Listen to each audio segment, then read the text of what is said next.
नमस्कार दोस्तों हिंदू धर्म में दान को बहुत अधिक महत्व दिया जाता है। हर रीति रिवाज में दान करवाया ही जाता है। आप देखेंगे कि किसी भी आप ज्योतिषी के पास चले जाएं, समस्याएं अगर आपकी गंभीर हैं तब आपको दान के लिए ही कहा जाता है कि ये चीज़ दान कीजिए, ऐसा दान कीजिए, वैसा दान कीजिए। क्योंकि दान जो है ना, वो हमें कई समस्याओं से और कई कष्टों से निकाल देता है। देखिए, दान देंगे तो धन आएगा, इसके पीछे कौन सी साइंस काम करती है? देखिए, इसके 3 पहलू हैं, मैं आपको बता रहा हूं। यूं तो कई पहलू हैं, लेकिन इस छोटे से वीडियो में हम केवल 3 पहलुओं को कवर करेंगे कि किस प्रकार धन हमारे पास आता है अगर हम दान देते हैं। देखिए, हम लोग जब आरती गाते हैं ना भगवान की, तो हम कहते हैं कि तेरा तुझको अर्पण क्या लागे मेरा। तो जब ये जानते हैं कि सब कुछ उसका ही है, लेकिन उसके बावजूद भी हम कुछ भी तो नहीं अर्पण करते। अर्पण करने का मतलब देखिए, भगवान को तो कुछ नहीं चाहिए। अर्पण करने का यही मतलब है कि भगवान की दी हुई जो धन दौलत आपके पास है, जो भी उसने आपको दिया है, उससे आप उसके ज़रूरतमंद लोगों की मदद कीजिए। जो उसकी दुनिया में ऐसे लोग हैं ना जिनको आपकी ज़रूरत है, आप उनकी मदद कीजिए।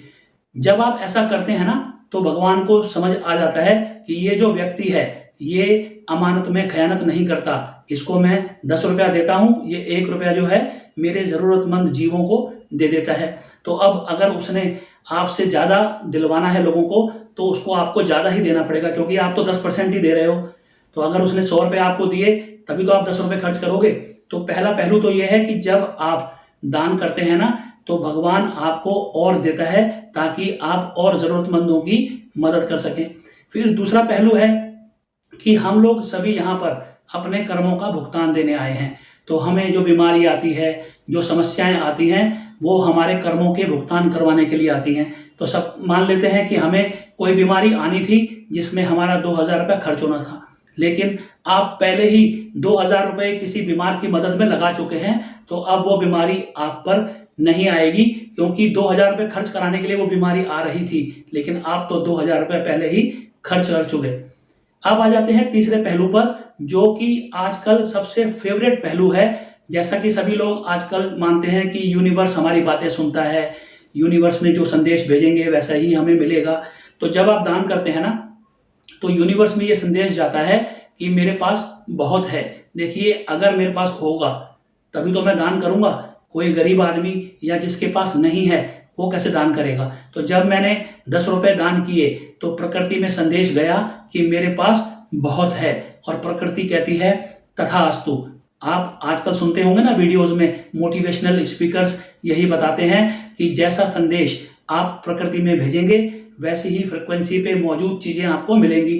तो दान देने से आपकी फ्रिक्वेंसी क्या होती है कि मेरे पास बहुत है, और दूसरी फ्रिक्वेंसी ये होती है, आप उस समय त्याग की भावना में होते हैं, पॉजिटिव भावना में होते हैं, इसलिए उसके रिजल्ट्स में आपको और अधिक धन मिलता है, और अधिक जो है सुख मिलता है, शांति मिलती है।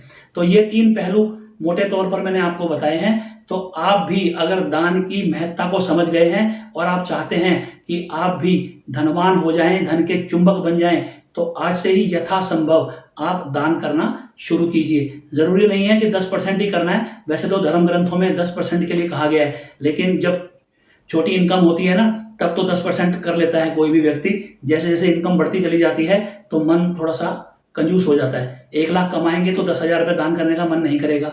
10 कमा रहे होते हैं तो 1000 रुपये तो दिया जाता है। तो आप थोड़ा सा देख लीजिएगा, यथासंभव अपनी शक्ति के अनुसार आज से ही दान करना शुरू कीजिए। तो आज के लिए सिर्फ इतना ही। फिर अगले वीडियो में किसी नए सब्जेक्ट के साथ आपसे मुलाकात होगी। तब तक के लिए नमस्कार।